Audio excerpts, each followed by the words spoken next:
नमो भगवते वासुदेवाय। श्रीमद्भागवत दशम स्कंध षष्ठषष्टितमोऽध्याय। शुक उवाच बोलन्ति व्यासंकर सुत शुण राजन परीक्षित। कृष्ण बरिले जेते नारी रुक्मिणी देवी आदि करी। ताहांक गर्भे जेते जात होइले गोविंदर सुत। हरिर वंश संख्या करी के कहु नर देह धरी। प्रद्युम्न आदि पुत्र जेते प्रधाने कहिबई केते। कन्या के दश दश सुता अपरे एकई दुहिता। कृष्णर प्राय रूप गुण एबे हो सावधाने शुण। कन्याए कृष्ण पादगते सेवा करन्ति अनुव्रते। ताहांक पुरु दामोदर दंडे हे नुहंती अंतर। देखि गोविंद स्नेह भाव आत्मा को मणिले दुर्लभ। कृष्ण महिमा न जानन्ति स्वामीर प्राय से मनन्ति। काहू जानिबे कृष्ण भाव जे ब्रह्मा शंकरे दुर्लभ। शोभारे जगत मोहिनी विशेषे कृष्णर कामिनी। कृष्णर मायार व्यवहारे भ्रमन्ति ब्रह्मा शिव सुरे। चारु कमल कोशवर्ण निर्मल मोहन बदन। विस्तार भुज नेत्रवेणी प्रेम हसित रस घेनी। सप्रेम दुष्टि मर्म बाणी ए भावे मोहित तरुणी। युवती गणे कृष्ण मन मोहने नोहिले भाजन। जे हरि सर्व परिपूर्ण रूप अरूप निरंजन। हरि हरि बोल। युवती माने अनुदीन सकामे सस्मित बदन। कटाक्ष दृष्टि प्रेम भाव आत्मा को मणिले दुर्लभ। अनंग बाण आंटे टाणी बिंधंती कृष्णर तरुणी। स्वभावे हरिर भाविनी शुद्ध सुरत भाव घेनी। 16 सहस्र परिहासे कृष्णर चित प्रेम पासे। बंधने नोहिले भाजन तेणु न घटे अनुमान। रमा रमण जगन्नाथ ताहांकु पाई निज कांत। ब्रह्मादि देव मुनि जति जार मायारे मोह जानती। से हरि संगते युवती आनंदे निरते रमंती। नव संगमे प्रिय भाव नित्य वर्धित अनुराग। सेवंती कृष्णर चरणे युवती भाव आचरणे। कृष्णर आगमन देखी उठंती आसन उपेक्षी। केते हैं दूर बेगे जाई कृष्णर हस्ते हस्त देई। सकाम लाल से तरुणी कृष्णଙ୍କୁ निज गृहे आनी। सुवर्ण आसने बसाई बेनी चरण हस्ते धोई। सुगंध लेपी कृष्ण अंगे चामर पकांति सुरंगे। विश्रांत करी निज पति सुगंधे कुसुमे पूजंती। केश प्रसाधन रंजने सेवंती स्नाहान भोजने। एमंते कृष्णर चरणे सेवंती सेवकी प्रमाणे। कन्या के शत शत नारी पासे खटंती ताहांकरी। तथापि स्वामीर चरणे सेवंती सेवकी प्रमाणे। एबे हो शुण नरपति कृष्णर जेते युवती। तहिरे श्रेष्ठ अष्ट नारी रुक्मिणी देवी आदि करी। एक कन्या के 10 सूत ताहांक उदरु संभूत। 16 ସହସ୍ର ଏକ ସତେ ପୂର୍ବେ ମୁଁ କହିଅଛି ତୋତେ। ତାହାଙ୍କ ଗର୍ଭୁ ସେହି ମତ ଏକ ଦୁହିତା 10 ପୁତ୍ର। ଜନ୍ମ ହୋଇଲେ କୃଷ୍ଣ ବୀର୍ଯ୍ୟେ କି ପଟାନ୍ତର ଦେବା ତେଜେ। ସୁର ସୁନ୍ଦର ସର୍ବଗୁଣ ସୃଷ୍ଟିର ଦୁଷ୍ଟ ସଂହାରଣ। ସର୍ବେ ଦିଶନ୍ତି କୃଷ୍ଣ ତେଜ ଏବେ ହୋ ଶୁଣ ମହାରାଜ। ହରି ହରି ବୋଲ। ହରିର ବଂଶ ସଂଖ୍ୟା କରି କେ କହିପାରେ ଦେହ ଧରି। ଅଷ୍ଟକନ୍ୟାଙ୍କ ପୁତ୍ର ଯେତେ ପ୍ରମାଣ କହିବି ମୁଁ ତୋତେ। ସେ କଥା ଶୁଣ ନରନାଥ ରୁକ୍ମିଣୀ ଗର୍ଭୁ ଯେତେ ପୁତ୍ର। ପ୍ରଦ୍ୟୁମ୍ନ ଚାରୁ ଦେଷ୍ଣ ଆଦି ସୁଦେଷ୍ଣ ତୃତୀୟ ପ୍ରସିଦ୍ଧି। ଚତୁର୍ଥ ପୁତ୍ର ଚାରୁ ଦେହ ଏହାଙ୍କ ବଳ ଅପ୍ରମେୟ। ସୁଚାରୁ ଚାରୁ ଗୁପ୍ତ ବେନି ସପ୍ତମେ ଭଦ୍ର ଚାରୁ ଘେନି। ଚାରୁ ଚନ୍ଦ୍ର ବି ଚାରୁ ନାମ ଚାରୁ ସହିତେ ଦଶମ। ରୁକ୍ମିଣୀ ଗର୍ଭୁ ଏ ସମ୍ଭୂତ କୃଷ୍ଣର ପ୍ରାୟ ନେତ୍ରଗାତ୍ର। ସତ୍ୟଭାମାର ଯେତେ ସୁତ ଏବେ ହୋ ଶୁଣ ନରନାଥ।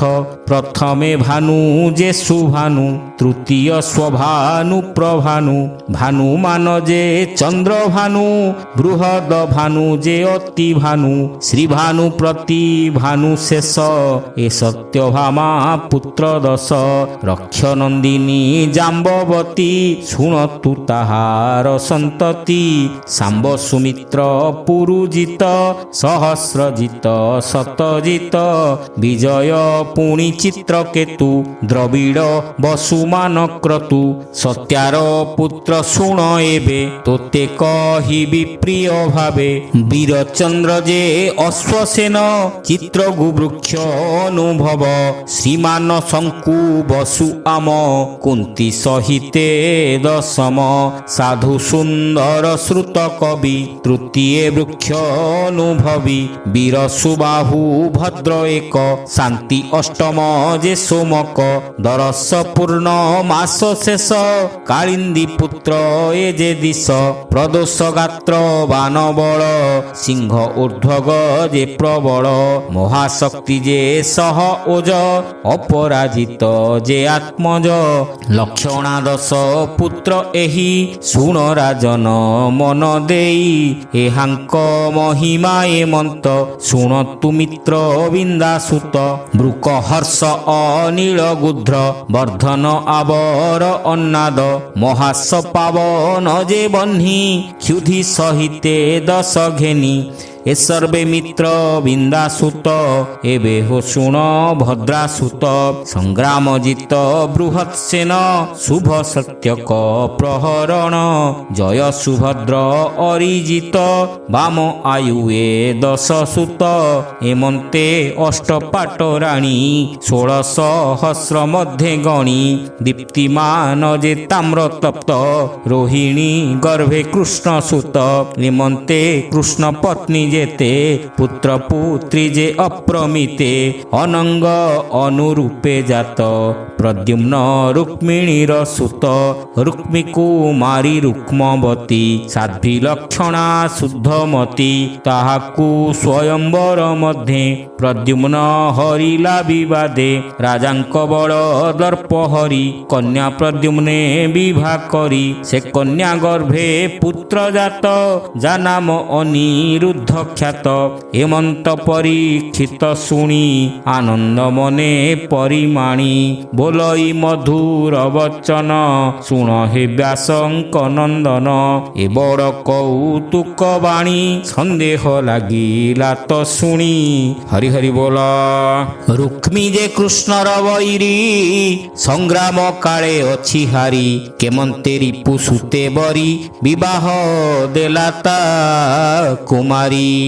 যে নিত্যে মোহ বুদ্ধি গাঢ়ে কৃষ্ণ মরণ ছিদ্র লোড়ে মারিবা পাই করে আস সে কাহি বিবাহে বিশ্বাস উভয়ে বৈরি বিরোধ কেমন্তে বিবাহ সম্বন্ধ ভূত ভবিষ্য বর্তমানে একথা ন ঘটই মনে বৈরি ভাবে বন্ধু কাহি উত্তম লোকে ছন্তি কহি কহନ୍ତି সুক মুনিবর শুণ ରୁକ୍ମୀର ବ୍ୟବହାର କୃଷ୍ଣର ତହିଁ ଅପମାନେ ବୈରୀ ଭାବ ଅଛି ମନେ ତଥାପି ଭଗିନୀର ସୁତ ଭଣଜା ପଣେ ବର ପାତ୍ର କୁଳ ବ୍ୟବହାର ଏହି ମତେ ଦେଲା ଭଗିନୀ ପ୍ରିୟ ଅର୍ଥେ। ହରି ହରି ବୋଲ। ରୁକ୍ମିଣୀ ସୁତା ଅନୁପମ ଯାହାର ଚାରୁମତି ନାମ ବଳି ଯେ କୃତ ବର୍ମା ସୁତ ତାରେ ବରିଲେ ଯଦୁନାଥ। ରୁକ୍ମୀ ପୁତ୍ରର କନ୍ୟା ଥିଲା ଅନିରୁଦ୍ଧକୁ ବିଭା ଦେଲା କୃଷ୍ଣର ବୈରୀ ଯୁକତେ ଦେଲା ରୁକ୍ମିଣୀ ପ୍ରିୟ ଅର୍ଥେ ଅଧର୍ମ ଶାସ୍ତ୍ର ଏ ବିଚାରି ତଥାପି ଦେଲା ସ୍ନେହ ଭରି ତାର ବିବାହ କାଳେ ହରି ରାମ ରୁକ୍ମିଣୀ ଆଦି କରି ଶାମ୍ବ ପ୍ରଦ୍ୟୁମ୍ନ ଆଦି ସୁତେ ଯାଦବ ସୈନ୍ୟ ସହିତେ ବିବାହ ସାରି ତାର ପୁରେ ଯେମନ୍ତେ କୁଟୁମ୍ବ ବ୍ୟବହାରେ ତାର ବିବାহে ବିପରୀତ ଶୁଣ ରାଜନ ପରୀକ୍ଷିତ ଉତ୍ସବ ଅନ୍ତେ ଏକ ଦିନେ ବିବାହେ ଥିଲେ ଯେ ରାଜନେ କଳିଙ୍ଗ ରାଜ ଆଦି ଯେତେ ବିଚାର କରନ୍ତେ ଏକାନ୍ତେ ଆଜ ସଭାର ମଧ୍ୟେ ବସି ରୋହିଣୀ ନନ୍ଦନେ ବିଶ୍ୱାସୀ ଆନନ୍ଦେ ପଶା ଖେଳ କରି ଛଳେ ଜିଣିବା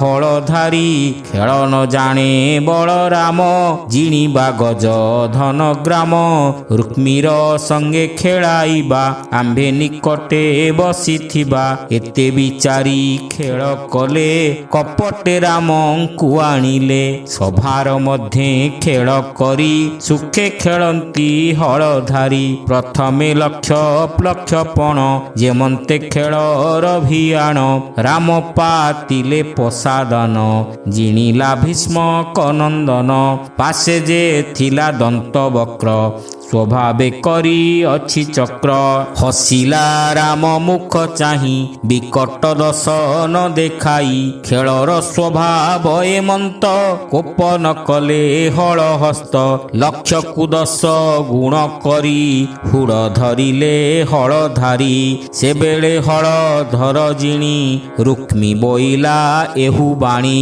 ମୁହିଁ ଜିଣିଲି ଏତେ ଧନ ଭୋରାମ ପୁଚ୍ଛ ସଭାଜନ ସେଠାରେ ଯେତେ ରାଜା ଥିଲେ ରୁକ୍ମୀ ଯେ ଜିଣିଲା ବୋଇଲେ ଏମନ୍ତେ କଇ ତବ କଲା ରାମର କୋପ ଉପୁଜିଲା ଜଳଧି ଯେହ୍ନେ ପର୍ବ କାଳେ ଉଛୁଳେ ବହୁତ କଲ୍ଲୋଳେ ସ୍ୱଭାବେ ଅରୁଣ ଲୋଚନ କୋପେ ବୋଲନ୍ତି ବଳରାମ ଏବେ ମୋହର ପଣ ଶୁଣ ଉଡ଼ିଲି 10 କୋଟି ଧନ ଏତେକ ସୁବର୍ଣ୍ଣ ମୋହର କୋପେ ବୋଲନ୍ତି ହଳଧର ଏମନ୍ତେ ଖେଳ ପିଢ଼ କରି ଦାନ ପାତିଲେ ହଳଧାରୀ ଧର୍ମେ ଜିଣିଲେ ବଳରାମ କପଟେ ବୋଇଲା ରୁକ୍ମଣ ଏବେଳେ ଜିଣିଲିଟି ମୁହିଁ ପଚାର ସଭା ମଧ୍ୟେ ତୁହି ସେ କଥା ଦନ୍ତ ବକ୍ର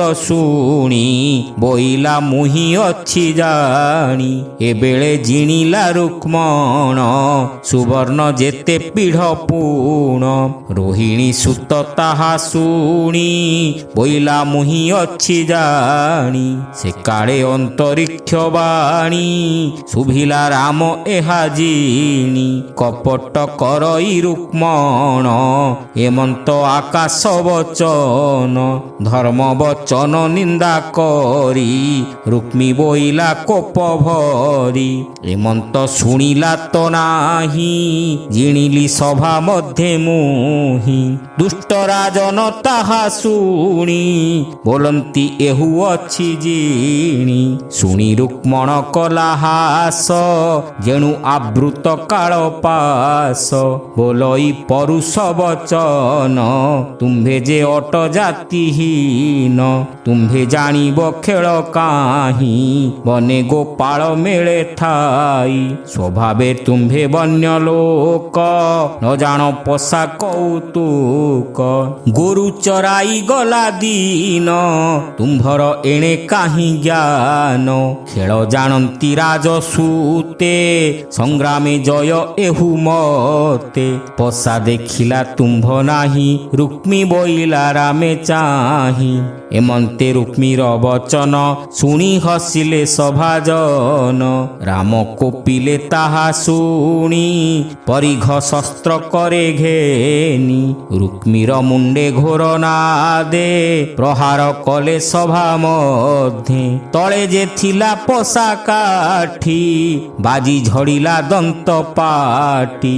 ସଭାର ଅପମାନ ଦୁଃଖେ, ପିଟିଲେ ଦନ୍ତ ବକ୍ର ମୁଖେ। ବଜ୍ର ସମାନ ପୋଷା କାଠି, ବାଜି ଝଡ଼ିଲା ଦନ୍ତ ପାଟି। ଯେ ଦନ୍ତେ ରାମଙ୍କୁ ହସିଲା, ସେ ଭାଜି ଭୂମିରେ ପଡ଼ିଲା। ରୁଧିର ଗଳେ ତାର ତୁଣ୍ଡେ, ଗୋଳ ଶୁଭିଲା ରାଜଦାଣ୍ଡେ। ରାମର ଅକ୍ଷ କ୍ରୀଡ଼ା କାଳେ, ଦୁଷ୍ଟେ ଯେ ଥିଲେ ସଭା ମେଳେ। ରାମର ଶସ୍ତ୍ରେ ଖଣ୍ଡ ଖଣ୍ଡ, ଛିଡ଼ିଲା ଭୁଜ ଉରୁମୁଣ୍ଡ। ଅଙ୍ଗରୁଧିର ରଙ୍ଗ ବେଶେ, ପଳାଇ ଗଲେ ନିଜ ଦେଶେ। ରୁକ୍ମୀର ହତ କୃଷ୍ଣ ଦେଖି, ଭାଳି ବୁଝିଲେ ବେନି ଆଖି। ରାମ ରୁକ୍ମିଣୀ ସ୍ନେହ ଭଙ୍ଗ, ଭଏ ମୌନ ଶ୍ରୀରଙ୍ଗ। ତକ୍ଷଣେ ପ୍ରଭୁ ଭଗବାନ, ଆରୋହୀ ନନ୍ଦୀ ଘୋଷ ଯାନ। ବର କନ୍ୟାଙ୍କୁ ଘେନି ସଙ୍ଗେ, ଦ୍ୱାରକା ବିଜେ କଲେ ରଙ୍ଗେ। ରାମ ଯାଦବ ଆଦି ଯେତେ, ଗମିଲେ କୃଷ୍ଣ ଅନୁପଥେ। ଶ୍ରୀରାମ କୃଷ୍ଣ ପାଦଗତ, ନମଇ ଦାସ ଜଗନ୍ନାଥ। ଭାବେ ସେ ରାମ କୃଷ୍ଣ ପାଦଗତ, ଭାବେ ନମଇ ଦାସ ଜଗନ୍ନାଥ। ହରି ହରି ବୋଲ। ଇତି ଶ୍ରୀମଦ୍ଭାଗବତେ ମହାପୁରାଣେ ପାରମହଂସ୍ୟାଂ ସଂହିତାୟାଂ ଦଶମସ୍କନ୍ଧେ ଉତ୍ତରାର୍ଦ୍ଧେ ଅନିରୁଦ୍ଧ ବିବାহে ରୁକ୍ମୀବଧୂ ନାମ ଷଷ୍ଠୀତମ ଅଧ୍ୟାୟ।